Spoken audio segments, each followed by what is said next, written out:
Olá pessoal, sejam bem-vindos a mais uma aula de Direito Constitucional. Vamos analisar nessa aula o processo de julgamento do chefe do Poder Executivo.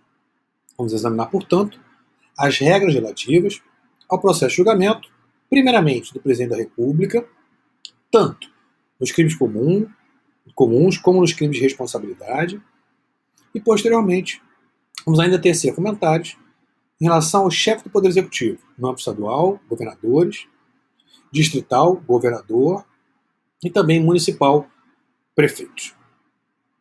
Bom, primeiramente, temos que definir as imunidades que a Constituição confere ao chefe do Poder Executivo, mais especificamente ao Presidente da República. Lá no artigo 86, parágrafos 3º e 4º da Constituição. Nós vamos começar do parágrafo 4º. Então vamos lá à Constituição, sempre importante acompanharmos, lendo a Constituição, parágrafo 4º do artigo 86. Diz lá: o Presidente da República, na vigência de seu mandato, não poderá ser responsabilizado por atos estranhos ao exercício de suas funções. Então nós temos aqui uma imunidade conferida pela Constituição ao Presidente da República. Já fica uma primeira observação. Essas imunidades, tanto a do parágrafo 4º como a do parágrafo 3º que nós vamos ver, são exclusivas para o Presidente da República. O STF já declarou inconstitucional normas de constituições estaduais que aplicaram por simetria essas imunidades previstas no parágrafo 4º e 3º do artigo 86 para governadores. Então não podem essas imunidades serem estendidas aos demais chefes do Poder Executivo, estadual, distrital e municipal. São exclusivas para o Presidente da República. Vamos retomar o dispositivo. Veja novamente o que diz o dispositivo.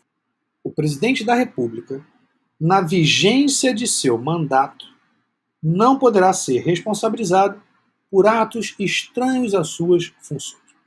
Veja que essa imunidade, ela impede a instauração de processo contra o Presidente da República na vigência do mandato por ato estranho à função.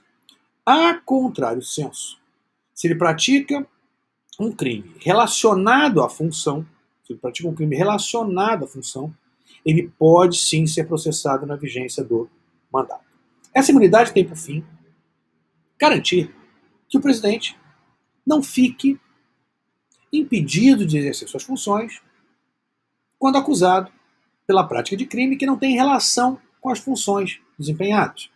A ideia aqui é preservar a função exercida pelo Presidente da República, função da mais alta relevância no Estado. Então imaginemos o seguinte, imaginemos que o indivíduo não é presidente, matou uma pessoa. Tá? Ele não é presidente, tá? É uma pessoa comum. E cometeu um homicídio, matou uma pessoa. Não foi ainda processado ou está sendo processado. Não importa. Não foi ainda instaurado o processo ou já foi instaurado o processo. Duas situações. Não foi condenado. Tá? Essa pessoa se candidata a presidente da República e é eleito presidente da República. Se ele não tivesse ainda sido processado, se o processo não tivesse ainda sido instaurado, não poderia esse processo ser instaurado na vigência do mandato. E sendo ele anteriormente processado, ou seja, o processo já tendo sido instaurado, eleito presidente, o processo deverá ser suspenso. Ele não pode, portanto, o presidente da República, ser processado na vigência do mandato, enquanto durar o seu mandato, por ato estranho ao exercício de suas funções. Nesse caso, do exemplo, não havia relação com a função, mesmo porque ele não era presidente. Então não tinha nenhuma relação com a função exercida pelo presidente da República. Logo, não pode ser instaurado processo de natureza penal contra o presidente da República quando não tiver essa relação de pertinência temática com as funções. Agora a gente vai definir a natureza jurídica dessa imunidade. Eu vou colocar agora para vocês. O artigo 86, parágrafo 4º, traz uma imunidade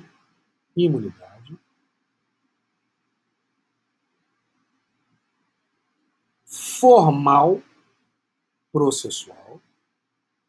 Não se trata de imunidade material. Então a imunidade impede a instauração de processo durante a vigência do mandato. Ela é, portanto, temporária. Encerrado o mandato, o presidente poderá ser preso, ser processado, o preso é no outro dispositivo, calma, poderá ser processado por ato cometido sem relação com a função. Então, encerrado o mandato, ele poderá ser processado por aquele crime praticado que não tenha relação com a função presidencial. Então, ela é uma imunidade formal, processual, temporária, porque ela se aplica apenas enquanto vigente o mandato. Encerrado o mandato, encerra-se também a imunidade e, como falado, repetindo, o presidente poderá ser processado após encerrado o mandato. Ela é relativa, pois essa imunidade alcança apenas aqueles atos estranhos às funções. Como falado, se o ato tiver relação de pertinência temática com a função, pode dar margem à instauração de processo, ainda na vigência do mandato. Diria eu que pode e deve dar margem à instauração de processo, ainda na vigência do mandato. Então, relativa, pois só alcança atos estranhos às funções. E de natureza penal, pois limita-se à prática de crime. Não é uma imunidade que alcance qualquer conduta praticada pelo presidente da República. Então ela não alcança, por exemplo, uma ação civil. Alcança apenas ações de natureza penal. É, como dito, uma imunidade formal, processual, temporária, relativa, penal. Essa a natureza jurídica da imunidade prevista no parágrafo 4º do artigo 86 da Constituição. Como dito, o presidente não poderá ser processado na vigência do mandato por atos estranhos às funções, por crimes estranhos às funções. Mas fica aqui uma questão também importante. Ele não sendo processado, como fica o prazo prescricional? Prescrição corre, prescrição não corre. O STF tem entendido que durante a vigência do mandato, durante o período em que o presidente não pode ser processado por crimes estranhos às funções, o prazo prescricional não corre. Então, o prazo prescricional fica suspenso durante a vigência do mandato. Bom, vimos que ele não pode ser processado por atos estranhos às funções. A contrário senso, ele pode sim ser processado por crimes relacionados às funções. O presidente pode ser processado na vigência do mandato, tanto por crime comum relacionado à função, como por crime de responsabilidade. Agora, é importante analisarmos o parágrafo 3º do artigo 86, que traz uma outra imunidade para o presidente da República. Parágrafo 4º, imunidade formal processual. Já no parágrafo 3º, nós também temos uma imunidade formal, mas agora prisional. Vamos ao parágrafo 3º? Olha o que diz lá. Enquanto não sobrevier sentença condenatória, nas infrações comuns, o presidente da República não estará sujeito à prisão. Você tem que tomar um certo cuidado aqui com o dispositivo que pode conduzir você a erro. Lá está dizendo que o presidente não poderá ser preso na vigência do mandato por crimes comuns. Tá? Dá a entender que o presidente poderia ser preso na vigência do mandato por crime de responsabilidade. Isso é errado. Crime de responsabilidade não dá margem à prisão. Crime de responsabilidade não tem prisão como sanção. Então, óbvio que essa imunidade só pode fazer referência a crime comum. Então, o presidente da República praticando crime comum relacionado à função, ele pode ser processado na vigência do mandato. Sendo processado por esse crime comum relacionado à função na vigência do mandato, ele não pode ser preso. É, portanto, uma imunidade formal prisional. Ela afasta a possibilidade de prisões de natureza cautelar. Ou como a doutrina processualista penal agora diz, afasta a possibilidade de prisão pré-cautelar e cautelar. Afasta, em outros termos, a possibilidade de se decretar contra o presidente da República prisão temporária, prisão preventiva, prisão decorrente de sentença condenatória recorrível, conforme jurisprudência atual do Supremo Tribunal Federal. Também impede a prisão em flagrante do presidente da República, pouco importando se o crime é afiançável ou inafiançável. Não confundir, muita atenção na prova, com a imunidade prisional dos parlamentares. Os parlamentares têm imunidade prisional, comportando uma exceção, que é o flagrante delito de crime inafiançável. Então, parlamentar não pode ser preso temporariamente, não pode ser preso preventivamente, não pode ser preso em decorrência de sentença condenatória recorrível, posição do STF, essa prisão tem natureza cautelar. Parlamentar não pode ser preso em flagrante delito, com uma única exceção, quando se tratar de flagrante delito de crime inafiançável. Então, em relação aos parlamentares, nós temos essa exceção, flagrante delito de crime inafiançável. Veja o que diz o parágrafo 2º do artigo 53 da Constituição, que trata dessa imunidade prisional dos parlamentares. Desde a expedição do diploma, os membros do Congresso Nacional não poderão ser presos, salvo em flagrante de crime inafiançável. Então, o parlamentar pode ser preso, excepcionalmente, em caso de flagrante delito de crime inafiançável. Não há essa exceção para o presidente da República. Então, o presidente da República não pode ser preso sequer em situação de flagrante delito, mesmo sendo crime inafiançável. Nós vimos, portanto, as imunidades que a Constituição confere ao presidente da República, previstas no parágrafo 4º e no parágrafo 3º. No parágrafo 4º, imunidade processual, formal processual, temporária, relativa, penal. Já no parágrafo 3º, imunidade formal prisional.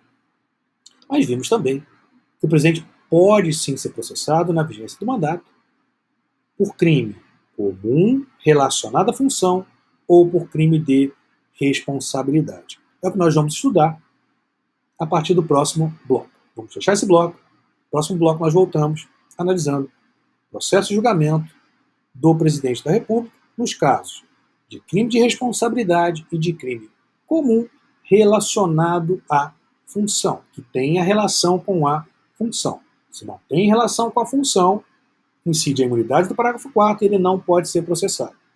Com uma advertência final, essas duas imunidades, tanto a imunidade formal prisional do parágrafo 3º, como a imunidade formal processual do parágrafo 4º, não podem ser estendidas pelas constituições estaduais a governadores, prefeitos, ou mesmo pela lei orgânica ao governador do DF. E não podem, como dito, porque não há uma perfeita simetria entre as funções de chefe do Poder Executivo no âmbito federal e as funções de chefe do Poder Executivo no âmbito regional, dos estados, do Distrito Federal e no âmbito local dos municípios. Professor, não há essa simetria? O presidente da República é chefe da administração pública federal, o governador é chefe da administração pública estadual ou distrital, prefeito é chefe da administração pública municipal. Não tem aqui uma simetria? Não, não tem. O presidente da República, ele exerce não apenas função de chefe da administração pública. O presidente da República, ele exerce função de chefe de Estado, de chefe de governo e também, propriamente tecnicamente, da administração pública. Já governadores não exercem função de chefia de Estado, prefeitos, muito menos. Então não há essa simetria que justifique a concessão de imunidades também para essas autoridades, governadores de estados ou do DF e prefeitos. Posição já firme do Supremo Tribunal Federal, hein? Então, cuidado com isso na prova. É inconstitucional, norma de Constituição estadual ou de lei orgânica, que atribua em nome de uma possível simetria, que não existe, imunidade prisional e processual a governadores e prefeitos. Então, os governadores, os prefeitos podem ser presos, hein? Podem ser presos temporariamente, podem ser presos preventivamente, pode ser preso em flagrante delito, porque não incide a imunidade formal prisional. Podem ser processados por atos que não tenham relação com a função. Então, o governador pode ser processado por um crime que não tem relação com a função. Então, o governador do estado, por exemplo, agride a sua esposa. Pratica lesão corporal. Não tem relação com a função. Pode ser processado na vigência do mandato. Por quê? Porque ele não tem imunidade formal processual. Então, muito cuidado com isso em prova. Governadores, Estado, EDF, prefeitos podem ser processados independentemente do crime ter ou não relação com a função. Então, o que eu vou dizer agora é importante. Presidente da República, na vigência do mandato, só pode ser processado por crime de responsabilidade ou crime comum relacionado à função. Os demais chefes do Poder Executivo podem ser processados na vigência do mandato por crime de responsabilidade ou por crime comum. Veja que eu não falei agora relacionado à função. Então, por crime comum relacionado ou não à função. Como falado, no próximo bloco, vamos analisar o processo de julgamento do presidente da República, tanto no caso de crime de responsabilidade, como no caso de crime comum relacionado à função. Examinado essas duas situações, vamos ainda analisar, tecer comentários em relação a governadores, crimes de responsabilidade e crimes comuns, prefeitos, crimes de responsabilidade e crimes comuns. Então vamos tomar uma água rapidinho e já voltamos.